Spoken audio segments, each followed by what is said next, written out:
Hi guys and girls, Mark here from seawildearth, and today we're going to be looking at affordable video lighting. Now, whether that's for a scenario like this here in my office studio, or indeed for filming options when I go out at night time, predominantly to shoot the wildlife here in Okinawa, Japan. But before we get into all of that, please, I'd love to ask, if you haven't already, to subscribe to the channel, and by checking out this video here you can see how your subscription will actually go towards helping conservation, which is much needed both here in Okinawa and hopefully down the road on a global scale. So please go and check that out. Please also slap that notifications bell just down here, so that you'll be updated as and when new content is uploaded to seawildearth. But without further ado, let's crack in to video lighting here on seawildearth. Okay, now before we get into it, there's a couple of abbreviations that I think you need to know, and these will help you in the long run to be able to make well-informed choices with regards to the lighting module that you opt to purchase for whatever need it is that you wish to employ it for. The first one is called CRI, and CRI stands for Color Render Index. Now, natural daylight has a color render index of 100. Okay, so any light that you can get that has a CRI as close to 100 as possible, the better you're going to be. And the next abbreviation is TLCI, or Television Lighting Consistency Index, and that basically means that it is a score of between 1 and 100 of how a color is rendered when it's illuminated by light X, Y or Z on a scale of 1 to 100, and how true the colors render themselves under that lighting. Anything between a score of 85 and 100 TLCI doesn't require any color correction in post. If you're looking at around about 50 to 70, for example, you're going to have big trouble with regards to trying to get a good color render in post-production. Now, another system of measurement that manufacturers will use when it comes to giving lighting characteristics is something called lumens. And lumens basically is, again, another measurement of light, but this time with regards to the strength of the light. So 1 lumen, for example, is equal to the power emitted by 1 candle when viewed at a distance of 1 meter.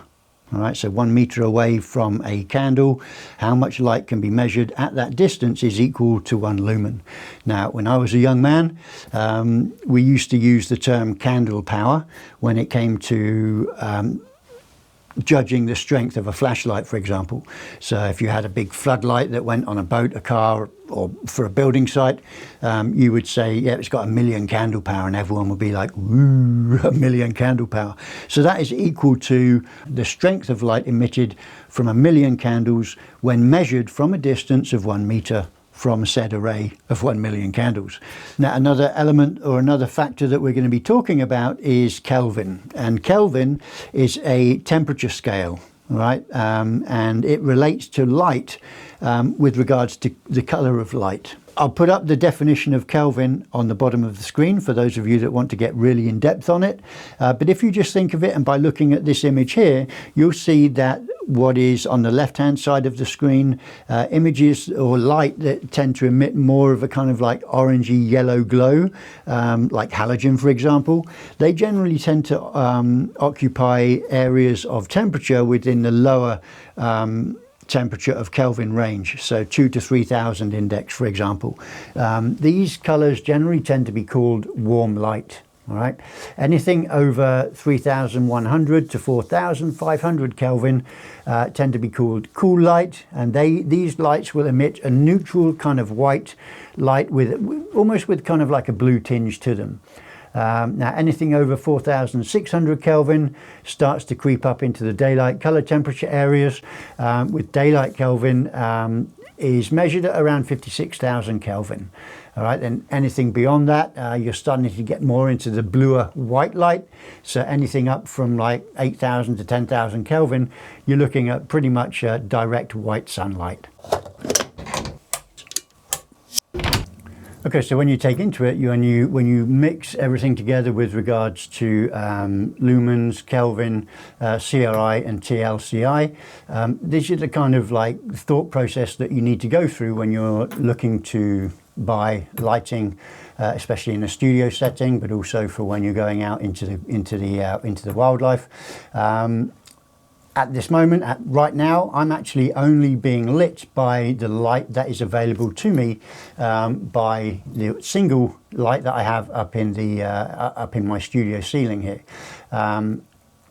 This is a tungsten light, which would normally yield quite a blue glow, but what you can do in order to get more of like a natural kind of feel is to simply do a white balance on that using a grey scale. Okay, and that will just warm up the light just a little bit in order to give you a more kind of like natural look.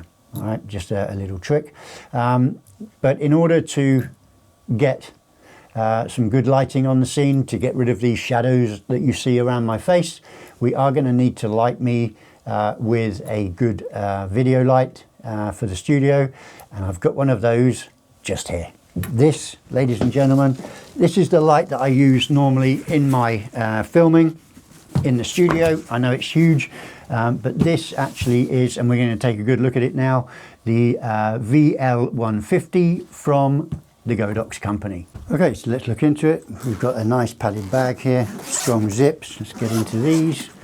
Inside there is a mesh interior on the inside of the cover that's got your shoulder strap in, but you have your main light here when you open the bag, and then you also have a reflector, and in these different compartments here you have different elements that complete the gear. Delving into the box, the first thing we have, first and foremost, is the light. It's quite a well constructed beast of magnesium, quite a nice feel to it. It's got a cooling bay and a nice yellow fan that is actually really quite silent, which is very important, especially if you're going to be talking to camera. You don't want to have a fan that is got a massive turbo sound in the background. Now it comes packaged with this protector on the LED, and all you do in order to release that is pull back this spring-loaded catch on the side, give it a slight twist, and out it comes. And it's got a warning on it: remove that before you use it, otherwise you're going to have a very hot and melted plastic lump of goo on the end of your relatively inexpensive light. But obviously it's not something that you're going to want to have to happen especially with a new light. So in order to effectively what is called diffuse the light, because if I was to illuminate myself just with this light, it would be quite harsh. So what we would need is something to what we call diffuse the light and make it a lot softer, so that there are no hot spots, especially on my face when filming in the studio setting. So we need a mount system, and what we have here, this light, the Godox VL150, has what is termed a Bowens mount system. As you can see very clearly on the front of this light, you have this collar and you have three recesses, squared recesses like this. Okay, 1, 2 and 1 at the bottom there. Now a Bowens mount is, these are the female elements. You have a mount, which this doesn't come with the light, by the way, but it's just a way of explaining the Bowens mount. On a Bowens fitting modifier, or in this case a snoot, which allows me to direct light through this tapered end here very specifically onto a target. But it is a Bowens mount, so with these three male lugs, quite self-explanatory. They fit into the recesses on your light, and a little click, a little turn, and it clicks into place, and that's it, locked. So that there you have a Bowens mount fitted snoot on your Godox VL150. Now the brains of the whole unit is this control box that we have here. Okay, and this just again fits all together with the included cables, but you have a control dial here, master control jog dial, but you can also run it with a small little controller that's included, or even with a Bluetooth option that can run on either Android or iOS smart device. This is for the studio setting. This is a portable light, so you can also, if you want, use a VLock battery, because on the back of the control box you do actually have a V-mount option in order to just place a V-mount battery in that. But before we set it up, there is one other element that we need, and that is a modifier. This light in itself, in and of itself, is going to be quite light. It's going to emit quite a large bright light. And if we didn't kind of soften that down, or what we call diffuse it, then it's going to be too overbearing on my face. So what we need is to have some form of modifier, what's called a light modifier, in order to diffuse that diffuse that light. Now these modifiers can be quite big. Case in point, this monster is a 48-inch beauty dish that will, by way of the Bowens mount that you can see here, okay, that will eventually then fit onto the front of the light, okay, and then the light will be spread out over this whole surface area of this white area here, and that will be enough to create a really nice diffused soft light that will envelop me and make me look a little bit more beautiful than I already am.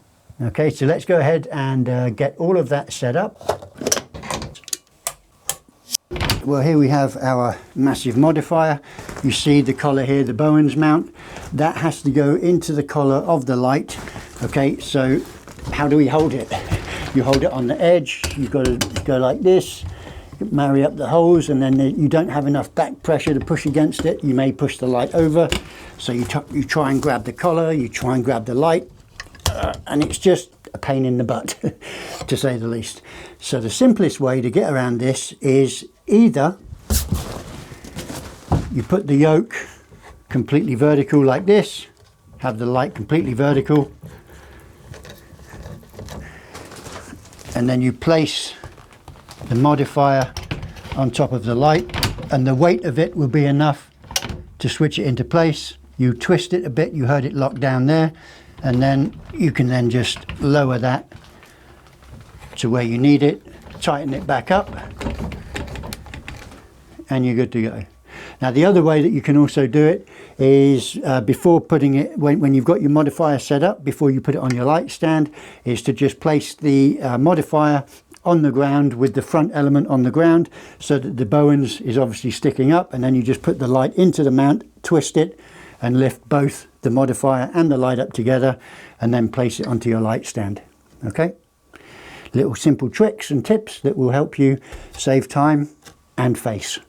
Et voila, that's me lit with the VL150 here in my studio. I'm not using any other lights. There is a window behind me, but that's closed.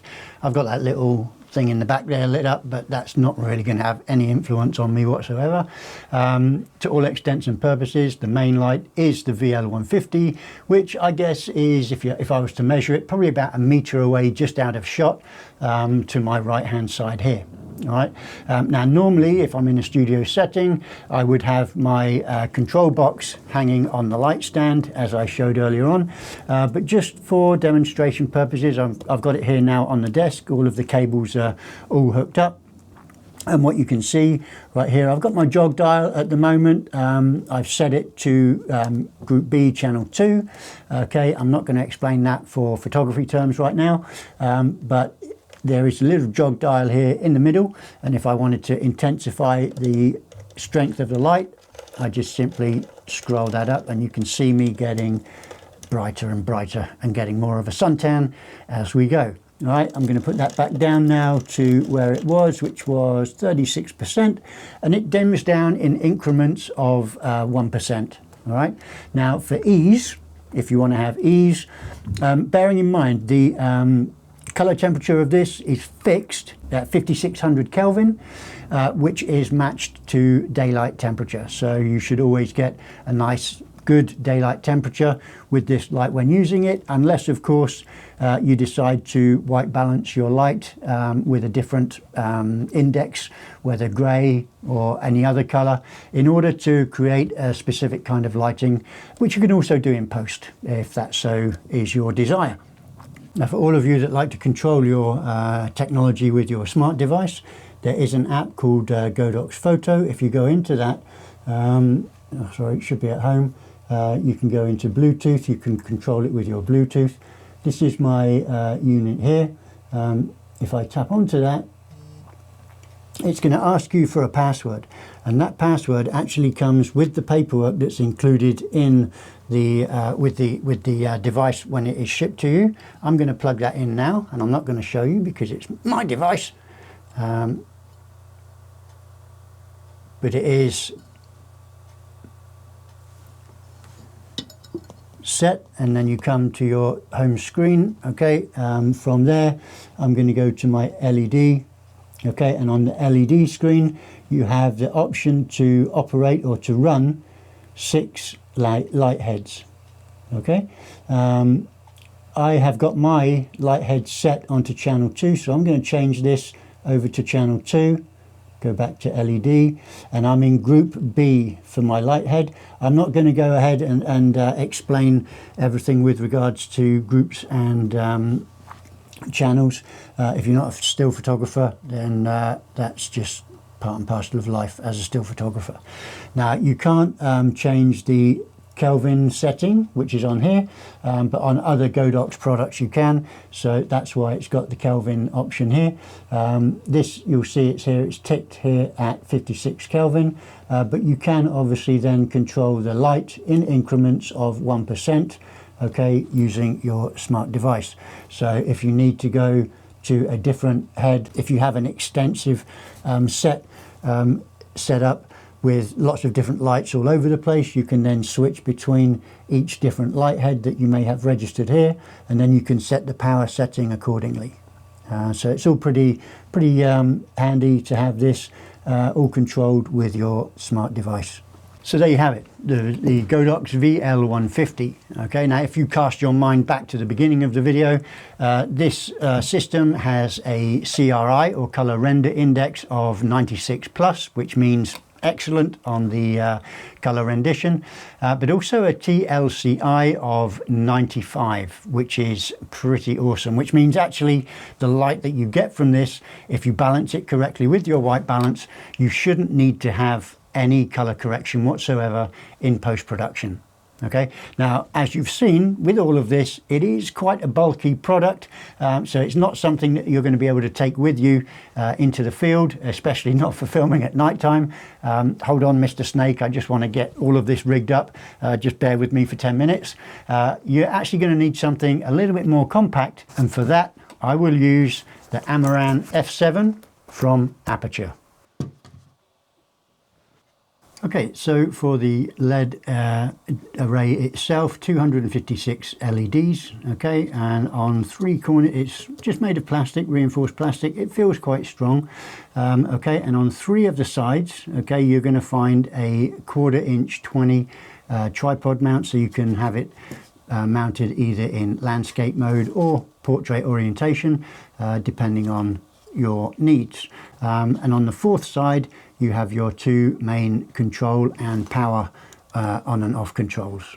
Okay, on the back of the system you have the battery receiving bay, okay, for the receipt of the battery, and this particular light uses the NPF style block batteries that you can get, either this squat one here, which is the NPF 750, sorry, or you can get the much larger ones, the NPF 970. All right, and these guys, they simply slot in. You've got 2 male components here in your battery bay, okay, which you can see there, and you've got 2 female areas on your battery. You just place that in and slide it in. You'll hear it lock into place. There you go, and you're good to go. All right, in order to turn the system on, you have your power on and off button here. Turn it on, boom, let there be light. Okay, pretty awesome. And then on the back again, there you go, your panel's fully lit. On the back again, you have a couple of controls or control indicators. First off, at the bottom, you have a green LED array that allows you to know how much life you have remaining in your battery. And then at the top we have the Kelvin temperature. At the moment, actually my white balance is set at should be 56. There we go. That is how I'm balanced on the Godox. So this now is matching the light from the Godox, and as you can see, also there is a second indicator down here, and that basically is the power. Okay, an indicator as to the power of light setting, and that goes in increments of 1 to 100. All right. At the moment it's quite bright. You can see my shirt is a bit overexposed. Okay, but we can always adjust that in a short while. In order to control each of those parameters, you just push this control dial and you'll see that little green LED will alternate between the two and indicates which characteristic you're set to change.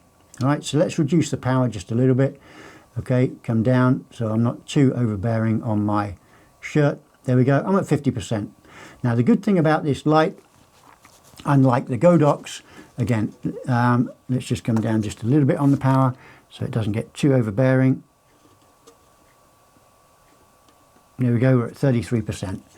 Okay, now with regards to the Kelvin setting, I can then just adjust the power setting as I wish. Okay, by simply hitting that dial jog button again. It's now gone to the Kelvin indicator on the back, and by adjusting that down, you'll see what happens with the light. Hopefully you'll see it now start to go more yellow. Let me just increase the power a bit to might be more noticeable. There we go. Okay, so it's quite yellow there. Okay, I'm at 3200 Kelvin, okay, which is the lowest, and I'm going to go now. You can see it changing already. It's gone up now to 4950 or 5000 Kelvin, sorry. And this light actually goes all the way up to, I believe, 9500 Kelvin. And you can see there now that the light actually is taking on more of kind of like a blue tinge, which is more in regards to the higher end of the Kelvin temperature slide is going to be more of a bluer light the closer it gets to immediate direct sunlight. Okay, so coming back down, let's come down. Ooh, let's come down to how we are set on our light at 56. There we go. So that is the same light temperature now that I have coming from the Godox. And if I want to come down on that, just power wise, again, there we go. We're at 1/3 setting, just like that. Now you can actually also run this, and I tend to do so when I'm in the field, on a power pack. All right, and what I have here, hold on, is a 10,000 milliampere power pack. Okay, runs off of a USB 3 cable, which is actually included in the package. All right, and on the other end of the system, you have either a D-tap for you to be able to run a D-tap VLock battery if you want to, or you can plug in your USB 3 power bank. And where are we? Ooh, power. Off we go. And so now you've actually got your battery run, or your light running from a 10,000 milliampere power pack, which is pretty awesome. We're just going to quickly have a look at some of the lighting that you can do just with the Aputures, just to give you an idea of what you can then also accomplish if you don't have the budget to go with the Godox.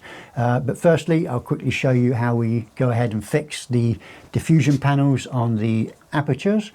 Very straightforward.